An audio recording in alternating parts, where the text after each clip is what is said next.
ये कहानी है एक रानी और एक साधु की। कैसे रानी अपनी साधु के साथ अपनी प्यास बुझाती है। तो चलिए शुरू करते हैं कहानी। किसी समय एक शक्तिशाली राज्य था जिसका नाम था सुरजनागढ़। इस राज्य की रानी रानी वसुधा अपनी अद्वितीय सुंदरता और चतुराई के लिए प्रसिद्ध थी।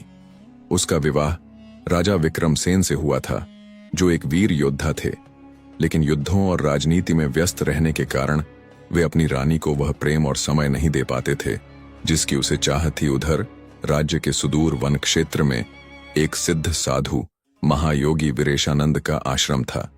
वे कठोर तपस्या में लीन रहते थे और उनके विषय में यह प्रसिद्ध था कि उन्होंने सभी सांसारिक इच्छाओं को त्याग दिया था।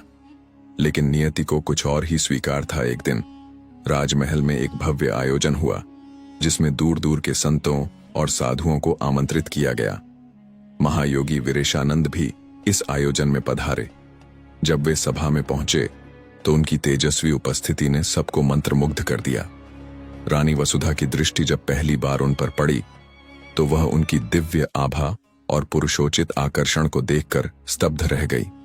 रानी को पहली बार किसी पुरुष की उपस्थिति ने भीतर तक झकझोर दिया था। उसका मन बेचैन हो उठा। उसने अपने भीतर जन्मी इस अनजान भावना को समझने की बहुत कोशिश की, लेकिन मन की चंचलता पर उसका कोई वश न रहा। आयोजन समाप्त होने के बाद रानी ने अपने दासी के माध्यम से साधु को राजमहल में रुकने का निवेदन भिजवाया। पहले तो महायोगी ने मना कर दिया, लेकिन जब स्वयं राजा ने भी आग्रह किया तो वे कुछ समय के लिए महल में ठहरने को सहमत हो गए। रानी का हृदय उथल पुथल से भर उठा। उसकी आंखों में एक अजीब सी ललक थी जिसे वह छिपाने का प्रयास कर रही थी। रात के गहन अंधकार में रानी चुपके से साधु के कक्ष की ओर बढ़ी। उसका हृदय धड़क रहा था, सांसें तेज हो रही थीं। उसने धीरे से कक्ष के द्वार पर दस्तक दी। साधु ने ध्यान भंग होते ही पूछा, कौन है? रानी ने कोमल स्वर में उत्तर दिया, मैं वसुधा हूं महाराज, आपसे कुछ महत्वपूर्ण वार्ता करनी है। महायोगी कुछ क्षण शांत रहे, फिर द्वार खोल दिया। रानी भीतर प्रविष्ट हुई।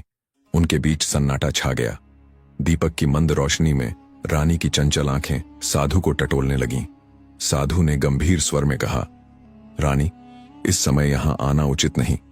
आपको कुछ आवश्यकता थी। रानी ने धीरे से कहा, महायोगी, मैं जीवन के एक ऐसे मोड़ पर खड़ी हूं जहां मन और तन दोनों अशांत हैं।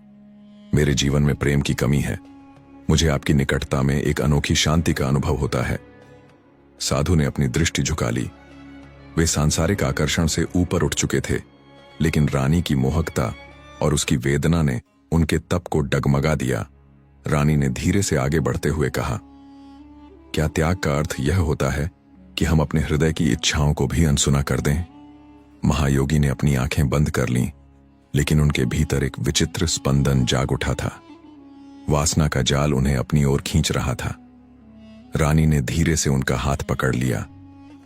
यह स्पर्श साधु के लिए एक नई अनुभूति थी। उन्होंने कभी किसी स्त्री को इस प्रकार अपने निकट अनुभव नहीं किया था। उनका मन एक भंवर में फंसने लगा। रानी ने कहा, संयम का मार्ग कठिन है, लेकिन प्रेम से बढ़कर कुछ भी नहीं। साधु ने गहरी सांस ली। उन्होंने रानी की ओर देखा। उनकी आंखों में एक तीव्र आकर्षण जागृत हो गया था, लेकिन तभी उनके भीतर की चेतना जागी। उन्होंने तुरंत अपना हाथ छुड़ाया और कठोर स्वर में बोले, रानी, यह उचित नहीं। मैं एक साधु हूं। मेरा मार्ग भिन्न है। यह क्षणिक आकर्षण तुम्हें दुख के अतिरिक्त कुछ नहीं देगा। रानी की आंखों में आंसू आ गए। उसने धीमे स्वर में कहा, तो क्या मेरी इच्छाएं अनसुनी ही रह जाएंगी? साधु ने अपनी आंखें बंद कर लीं और मंत्रोच्चार करने लगे। उनके मुख से बस इतना ही निकला, वासना को प्रेम मत समझो रानी। प्रेम त्याग में है, अधिकार में नहीं। रानी कुछ क्षण रुकी, फिर धीरे धीरे पीछे हटी और कक्ष से बाहर निकल गई। रानी उस रात बहुत रोई, लेकिन अगली सुबह जब सूरज उगा तो उसने स्वयं को बदला हुआ महसूस किया। उसने समझ लिया था कि वासना क्षणिक है, लेकिन प्रेम त्याग और सम्मान से पूर्ण होता है। महायोगी ने अपने तप को और कठोर कर लिया और कुछ ही दिनों में महल छोड़कर पुनः जंगल की ओर चल दिए। रानी ने भी स्वयं को अपने राज्य और प्रजा की सेवा में समर्पित कर दिया। वासना की परीक्षा समाप्त हो चुकी थी और प्रेम ने संयम के रूप में विजय प्राप्त कर ली थी। यह कथा हमें यह सिखाती है कि वासना क्षणिक होती है, लेकिन त्याग और संयम से ही सच्चे प्रेम की अनुभूति होती है। आकर्षण स्वाभाविक है, लेकिन इसे प्रेम समझना सबसे बड़ी भूल होती है।